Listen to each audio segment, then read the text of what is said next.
যারা দলদাস রয়েছে তারা একটা কথা বলার চেষ্টা করেছিল, না চুপ্পু সাহেব আসলে বাধ্য ছিলেন, তাকে গণভবনে আটকে রাখা হয়েছে, তিনি আসলে অপারগ ছিলেন।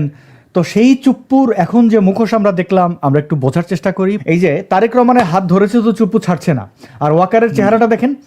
এই এই দুই গাদ্দার, শেখ হাসিনার চয়েস যে এত খারাপ, এই দুই দালালকে, এই দুই গোলামকে কিন্তু তিনি এই পদে বসিয়েছিলেন। এই গোলাম চুপ্পু এখন কি বলছে দেখলেন? হাসিনার গণহত্যার বর্ণনা সংসদে তুলে ধরবেন রাষ্ট্রপতি। 12ই মার্চ শুরুর দিনই সংসদে ভাষণ দেবেন রাষ্ট্রপতি মোহাম্মদ শাহাবুদ্দিন চুপ্পু।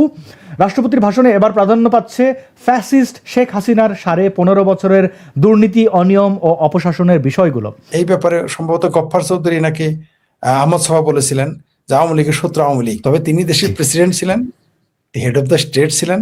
তার সাথেও যে বেআইনিটা করা হয়েছে, এই কারণে একটা কাজ ভালো হয়েছে, তার স্টেটমেন্টটা কিন্তু আমাদের কাজে দিবে। আমি চুপ্পুরে দেখছিলাম যে চুপ্পু যেটা করছে ইন্টেনশনালি, এবং তার কথার প্যাটার্ন যে আমার কিন্তু সাংবিধানিক 2028 পর্যন্ত মানে মনে করে দেওয়া যে আমি কিন্তু থাকতে চাই যদি আপনি আমার রাখেন।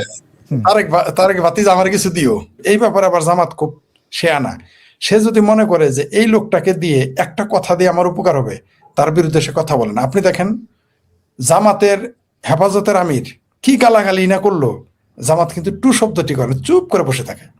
বরং উল্টা বলে, আমরাই তো চাইছিলাম হেফাজতের আমিরকে উপদেষ্টা বানাবো, কিন্তু তিনি বয়স্কতায় বানাই নেই, এইভাবে তেল মারে। আপনার কিন্তু জামাতের আমরা সমালোচক, কঠোর সমালোচক, কিন্তু জামাতের একটা বিষয় আপনাকে প্রশংসা করতে হবে। আপনি দেখেন জামাত তার মায়ের পেটের ভাইলো চাকরি দিবে না যদি জামাত ইসলাম না করে, শিবির না করে, চাকরি দিবে না ইসলামী ব্যাংকে।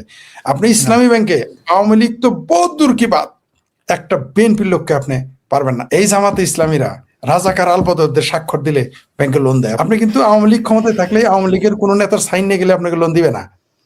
বিএনপি ক্ষমতায় থাকলে বিএনপি নেতার রিকমেন্ড নিয়ে গেলে আপনি কিন্তু লোন দিবে না।